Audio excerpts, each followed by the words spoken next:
Welcome everyone. हमारी जो MCQs की सीरीज़ चल रही थी उसका पार्ट 3 आज डिस्कस करते हैं। कुछ और क्वेश्चंस DLED सेकेंड सेमेस्टर के new efforts in elementary education subject से कुछ और MCQs डिस्कस करेंगे। लेट्स सी, पहला कौन सा है? सर्व शिक्षा अभियान का आयु वर्ग क्या था? तो सर्व शिक्षा अभियान स्टार्ट हुआ था 2001-2002 में उत्तर प्रदेश में, और इसमें किस आयु वर्ग के बच्चों को टारगेट किया गया था? तो 4 से 9 या फिर 4 से 11 वर्ष के बच्चे, या 6 से 13 वर्ष के बच्चे, या 6 से 14 वर्ष के बच्चों को इसमें टारगेट किया गया था।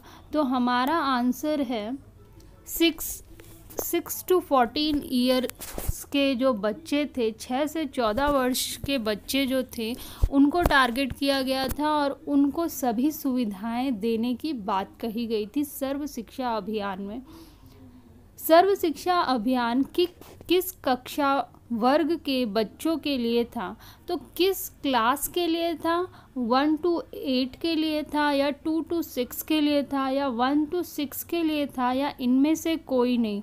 तो ये था 1 to 8 क्लास के लिए था। 1 से 8 तक की कक्षाओं के बच्चों के लिए सर्व शिक्षा अभियान चलाया गया था, जो कि 2001-2002 में था।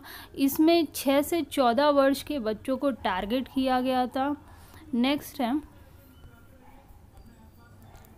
सर्व शिक्षा अभियान को वित्तीय सहायता किसके द्वारा प्राप्त होती है?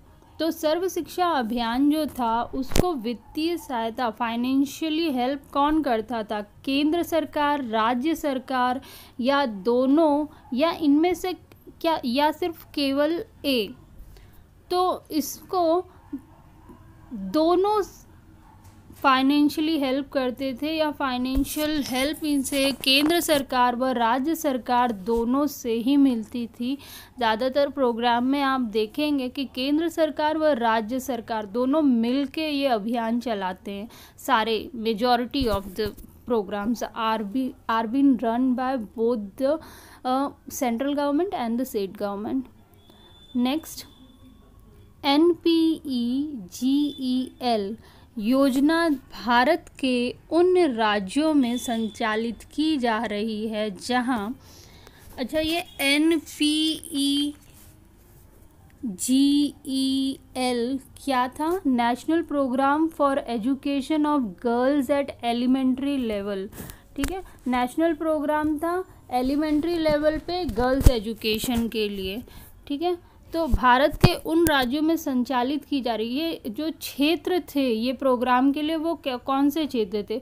महिलाओं की साक्षरता दर औसत है, जो क्षेत्रों में औसत थी, या फिर जो क्षेत्रों में महिलाओं की राष्ट्रीय साक्षरता दर कम थी, या महिलाओं की साक्षरता दर अधिक थी, या इनमें से कोई नहीं। ये प्रोग्राम जो था national programme for education of girls at elementary level, तो इससे तो पता चल जाता है कि एलिमेंट्री लेवल पे काम हो रहा है, नेशनल प्रोग्राम है और लड़कियों के लिए है।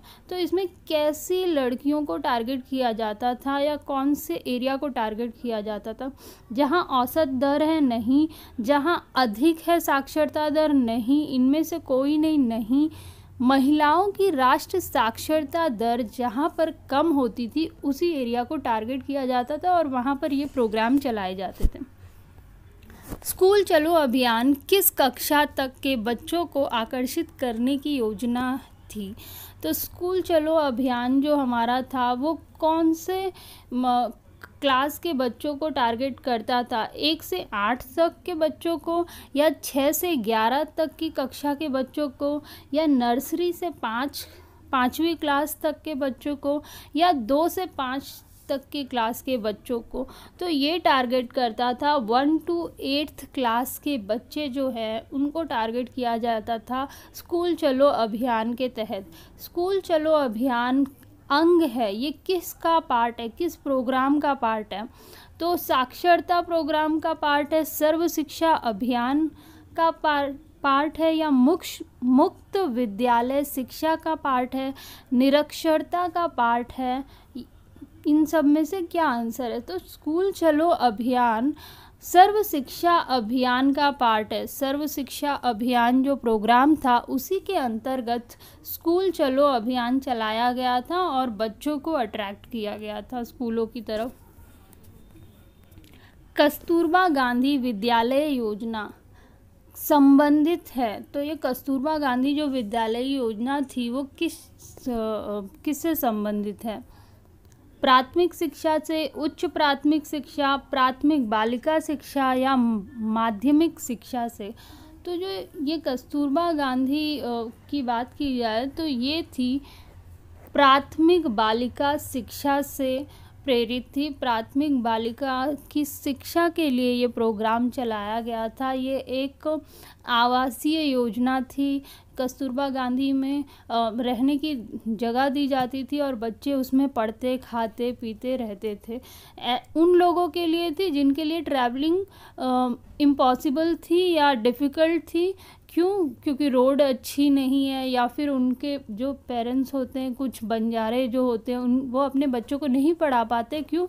वो एक जगह ठहरते ही नहीं। तो ऐसी कुछ प्रजातियां हैं जो इधर से उधर जाती, तो उन सब के लिए ये प्रोग्राम चलाया गया था। उन सब की बच्चियों के लिए प्रोग्राम चलाया गया था, वो आराम से रह के पढ़ाई कर सकें।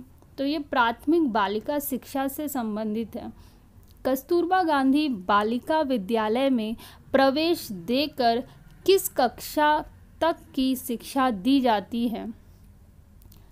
8 तक की, 10 तक की या 7 तक की या कक्षा 5 तक की? तो जो कस्तूरबा गांधी बालिका विद्यालय था इसमें प्रवेश देकर कक्षा 8 तक की पढ़ाई बच्चों को कराई जाती थी। कक्षा 6 में एडमिशन होता था तो 6, 7, 8 तक की पढ़ाई बच्चा 3 साल बच्चियां रह के वहाँ पर ग्रहण करती थी। कस्तूरबा गांधी विद्यालय योजना का क्षेत्र है। कस्तूरबा गांधी विद्यालय कहाँ, कौन सी एरिया को टारगेट करता था? शहरी, नगरीय, मेट्रो, ग्रामीण? तो कस्तूरबा गांधी विद्यालय योजना जो थी, आवासीय विद्यालय योजना थी, वो ग्रामीणों के लिए थी, क्योंकि ग्रामीणों में ही फैसिलिटी नहीं होती है, ट्रैवलिंग की फैसिलिटी नहीं होती। वहाँ पे गरीब लोग रहते हैं, उनको कुछ लोग ऐसे ट्राइब्स होते हैं जिनको ट्रैवल करना होता है और वो एक जगह ठहरते नहीं हैं। तो ये ग्रामीण क्षेत्र के लोगों को ज़्यादा टारगेट करती थी, क्योंकि उनको ज़्यादा प्रॉब्लम फेस करनी पड़ती थी अपनी बच्चियों को पढ़ाने में। तो वो फेस ना करनी पड़े, वो दिक्कतें ना आए, इसलिए उन्होंने ग्रामीण एरिया को चुना था ये प्रोग्राम के लिए। मिड डे मील योजना कब प्रारंभ हुई? तो मिड डे मील योजना हमारी 1995-96 में हुई, 1999 2000 में हुई, या फिर 1997-98 में हुई, या 1990-91 में। तो हमारी जो मिड डे मील योजना है उसे हम पोषण आहार वितरण योजना भी कहते हैं और वो स्टार्ट हुई थी 1995-96 में। एक और सिनोनिम या एक और नाम मिड डे मील योजना के लिए मध्याह्न भोजन योजना। तो मध्याह्न भोजन योजना भी उसे कहा जाता है और मिड डे मील भी कहा जाता है, पोषण आहार वितरण भी कहा जाता है, ये सब सेम है। तो इसका ध्येय क्या था? भूखे बालकों को दया करके भोजन खिलाना, बालकों को प्रलोभन देना, विद्यालय को धर्मस्थल तथा भंडारे जैसे स्वरूप प्रदान करना, और लास्ट बालकों को पौष्टिक आहार देकर पोषण संबंधी आवश्यकताओं को पूरा करना। देखिए इसमें देखिए दया करना, ये तो वर्ड ही नेगेटिव है, तो ये आंसर आपका नहीं हो सकता। प्रलोभन देना, आप देखेंगे जो मिड डे मील के ऑब्जेक्टिव्स हैं उसमें एक था कि जो बच्चों को इंटरेस्ट नहीं है उनका इंटरेस्ट जगाने के लिए हम मिड डे मील योजना स्टार्ट कर रहे हैं, तो वो एक तरह का प्रलोभन ही है, ठीक है। बट हमें देखना है सबसे अच्छा ऑप्शन क्या है इस क्वेश्चन के लिए, ठीक है। वैसे प्रलोभन नेगेटिव वर्ड है तो ये भी हमारा आंसर नहीं होगा। नेक्स्ट, विद्यालय को धर्मस्थल और भंडारे जैसे स्वरूप देना। तो भंडारा और धर्मस्थल किसी भी विद्यालय को बनाना ये भी एक नेगेटिव लाइन है, तो ये भी हमारा आंसर नहीं होगा। और लास्ट हमारा ऑप्शन जो करेक्ट है, बालकों को पौष्टिक आहार देकर पोषण संबंधी आवश्यकताओं को पूरा करना है, ठीक है। तो हम लोग ये प्रोग्राम इसलिए चलाया गया था गवर्नमेंट के द्वारा क्योंकि पोषण आहार बच्चों को मिल सके, इसलिए ये प्रोग्राम चलाया गया था। नेक्स्ट है हमारा मध्याह्न भोजन वितरण योजना आवश्यक है, क्यों ज़रूरी है मध्याह्न भोजन वितरण योजना? तो बच्चों के स्वास्थ्य के लिए, ठीक है, हाँ, हम लोग को बच्चों के स्वास्थ्य के लिए चलाना है। विद्यालय में बच्चों की उपस्थिति बनाए रखने के लिए, तो आप अगर याद करेंगे ऑब्जेक्टिव्स के बारे में मिड डे मील के, तो उसमें एक ये भी था कि जो ड्रॉप आउट रेट्स है या फिर अटेंडेंस है बच्चों की, उसको बढ़ाने के लिए मिड डे मील चलाई गई थी।